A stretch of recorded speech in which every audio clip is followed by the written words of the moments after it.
আসসালামু আলাইকুম প্রিয় দর্শক, গ্লোবাল বাংলা থেকে আপনাদের সবাইকে ওয়েলকাম জানাচ্ছি। আজকে নতুন একটি টপিক নিয়ে হাজির হয়েছে আপনাদের সামনে। চলুন জেনে নেওয়া যাক দেশের সরকারি প্রাথমিক বিদ্যালয়ে প্রধান শিক্ষকের শূন্য পদ পূরণে প্রধান উপদেষ্টা দিয়েছেন বড় নির্দেশনা। গতকাল সোমবার বিকেলে রাষ্ট্রীয় অতিথি ভবন যমুনায় গুরুত্বপূর্ণ বৈঠকে প্রধান উপদেষ্টা অধ্যাপক মোহাম্মদ ইউনুস নির্দেশ দেন। সরকারি প্রাথমিক বিদ্যালয়ে প্রধান শিক্ষকের শূন্য পদে দ্রুত নিয়োগ দিতে হবে। তিনি আরও বলেন, যোগ্য অভিজ্ঞ শিক্ষকদের পাশাপাশি তরুণদেরও সুযোগ দিতে হবে। নিয়োগ প্রক্রিয়া যেন হয় স্বচ্ছ ও নিয়মতান্ত্রিক।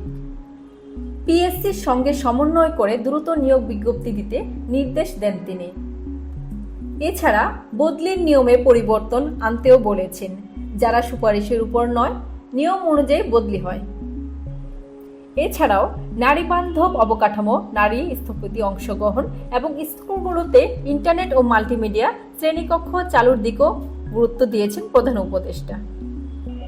এই উদ্যোগ সফল হলে দেশের প্রাথমিক শিক্ষা ব্যবস্থা এক নতুন মাত্রা পাবে। আপনি কি ভাবছেন এই সিদ্ধান্ত নিয়ে?